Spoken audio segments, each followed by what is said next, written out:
Hello students, I hope you all are doing fine. So in the last few videos, we discussed about the concept of time value of money.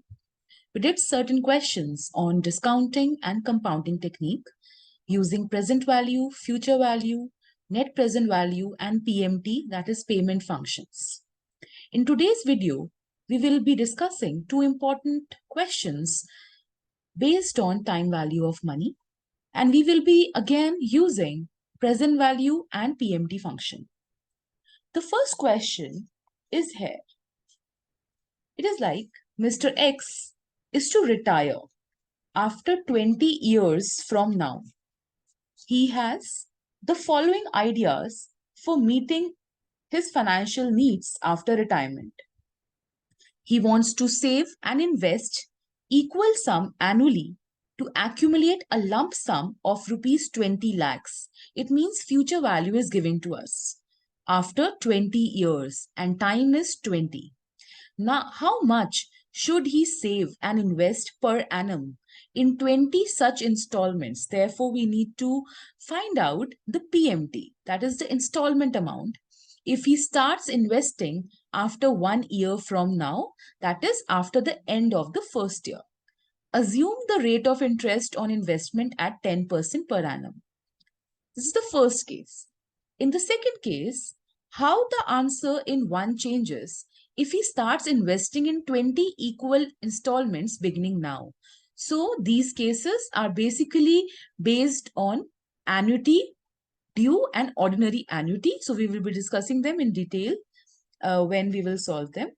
In the third part, he further wants to invest the lump sum of rupees 20 lakh to be received after his accumulated saving after 20 years in a pension fund of 0.8% per annum, compounded quarterly, expected rate of interest at the time, to receive thereafter quarterly pension in annuity. First pension is to be received after first quarter of his retirement. He expects to live for 15 years after his retirement. Find out the amount of quarterly pension. So let's solve this question. In the first part, it's very simple. We have the critical data. That is, our rate of interest is 10%, our present value is 0, year is 20, compounding is annual, therefore our number of period is also 20. Future value is given to us as 20 lakhs, and we need to find out the amount of yearly installment if the investment made is at the end of the year.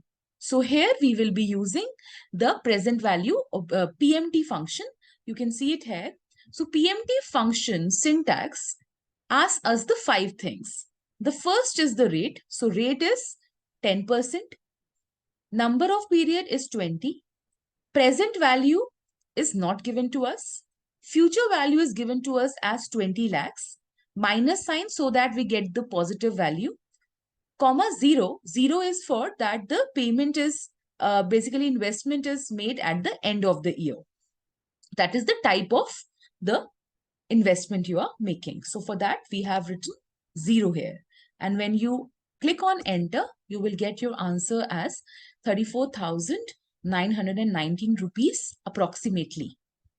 Now in the second part, everything remains the same. The only thing that is changing is the time of investment or the type of investment. Basically now he starts investing in 20 equal installments beginning from now. So here our type will be now 1.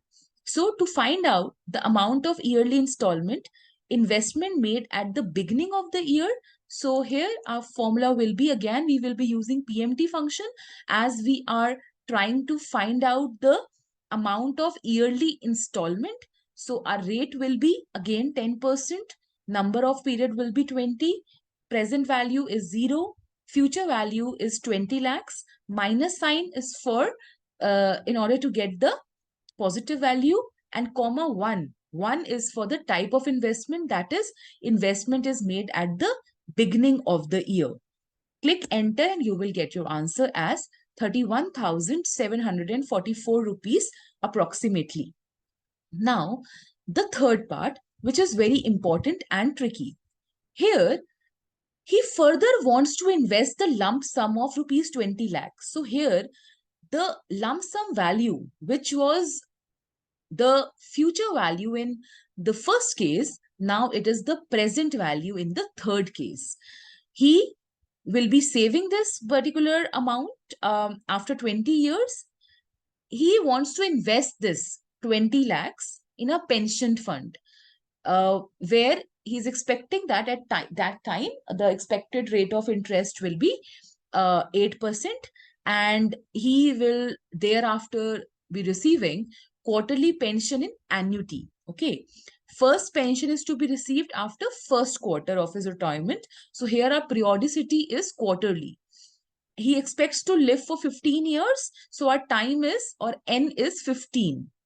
We need to find out the amount of his quarterly pension based on the given data. So here our critical data changes. Our rate of interest is 8%, that is 0.08.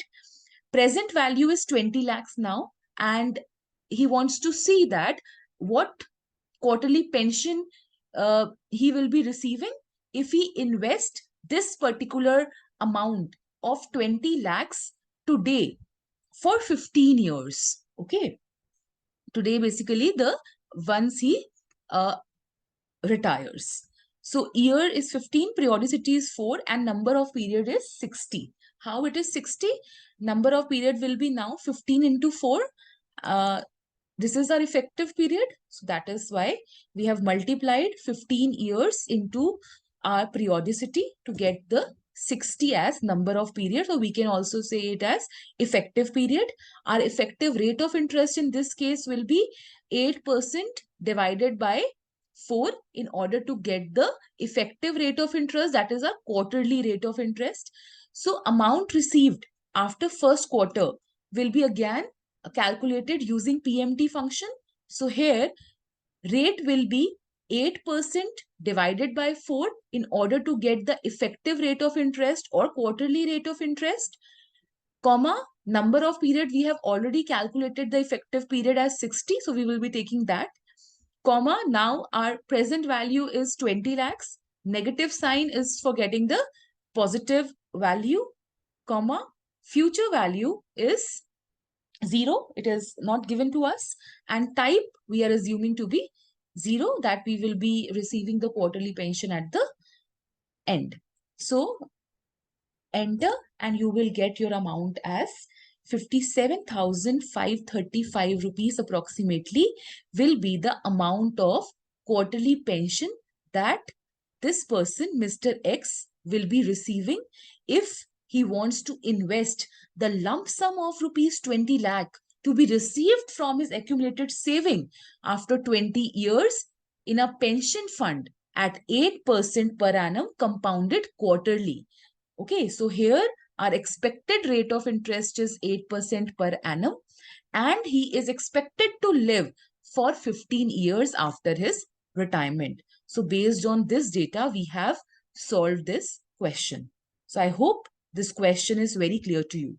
This is one of the very important questions that you are solving in Excel using Excel applications.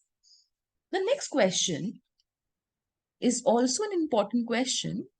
Basically, it is like a person has been given the following options for the investment made by him in the past. Select the most attractive option, assuming the discount rate of 10.5% per annum. So the rate is given to you. So we have written our critical data as this. So we have these cases and we need to find out the present value in all these cases in order to compare, because if we need to compare something, we should have the same criteria of comparing them. So the only thing we can do here is we can find out the present value in each of these options, and then we can decide that which option is most attractive for this person. So in the first case, we are given that rupees 5,50,000 is to be received at the present time. So we need not do anything here, and we have directly written that 5,50,000 is our present value. This particular first case is given to you as a hint that in all the other cases, you have to find out the present value so that you can compare all the options and find out the most attractive option for this person that he should go for his investment. In the second case, rupees 16 lakh to be received after 10th year. So this future value is given to us, N is given to us, and we are already having a rate of interest of 10.5%. So by using present value function, we can easily find out the present value of 16 lakh to be received after 10th year. So here you can see that present value rate will be 10.5%. Number of period will be 10. PMT is not given to us, so 0. Future value is given to us as 16 lakhs. We have inserted a negative sign so that we can get a positive value, as present value and future value functions are designed in a way that gives us a negative figure. So in order to find out the absolute value, we are inserting a negative sign, comma, 0. 0 is for the type of the investment. Enter and you will get your answer. Just correct the spelling of received. Okay. Then the third part. In the third part, we have given that rupees 62,500 receivable per annum in a perpetuity. Okay. Now, we know that for perpetuity, the present value is calculated by a formula, that is the annuity amount or the amount divided by the rate of interest. So it is very simple for us. Our amount is 62,500 divided by 10.5%, and we will get our answer. That is our present value of perpetuity as 5,95,238 rupees approximately. Then the fourth case, rupees 90,000 receivable per annum for 10 years. For 10 years. Okay. So here, present value of 90,000 received per annum, that is the annuity amount, PMT is given to us. And we need to find out our present value based on this data. So here, again, we will be using present value function. Our rate is 10.5%. Number of period is 10 as given in the statement. PMT is 90,000. Again, negative sign is inserted in order to get the positive value. Future value is not given to us. Type, we are by taking it, we're taking it as 0 by default, and enter. So you will be getting rupees 5,41,329 approximately as the present value of rupees 90,000 received per annum for 10 years. Now, the very interesting part, the fifth part, rupees 50,000 receivable half yearly for 4 years and rupees 3,50,000 after 5th year. So we need to find out the present value of based on this data. So for this, we need to find out present value for 4 years first, and then add the present value of the 5th year in order to get the total answer. So for 4 years, it's very simple. Just we need to keep in mind that here we need to find out the effective rate of interest and effective period, as now our compounding is basically not yearly, it is half yearly given to us. So discounting or our compounding is, the periodicity is now different. So here our solution will be, again, the present value function. Rate will be the actual rate given to us divided by 2 in order to get the effective rate of interest. So the rate that was given to us was 10.5% divided by 2. This will give us the half yearly rate of interest or effective rate of interest, comma, number of period, that is our number of years. We are finding it for 4 years, and into 2, that is half yearly, we have multiplied by 2 with the periodicity, and by this we are getting our number of period, or we can say our effective period, comma, this is 50,000 is our PMT. okay, the equal amount that we are receiving for 4 years. And then this particular value, that is future value, is not given to us. And by default, we have taken this as 0, the type as 0, and enter. And you will get this amount for 4 years. That is our present value for 4 years. And for fifth year, again, it will be very simple. It is saying that we are receiving 3,50,000 after fifth year. So here, C 14 will be our rate. That is the simple 10.5%. NPR is obviously 5. That is for the fifth year. PMT is not given to us. Now future value of 3,50,000 is given to us. We have inserted a negative sign in order to get the positive value, and our type as 0. If nothing is given to us, we always go for 0. Enter.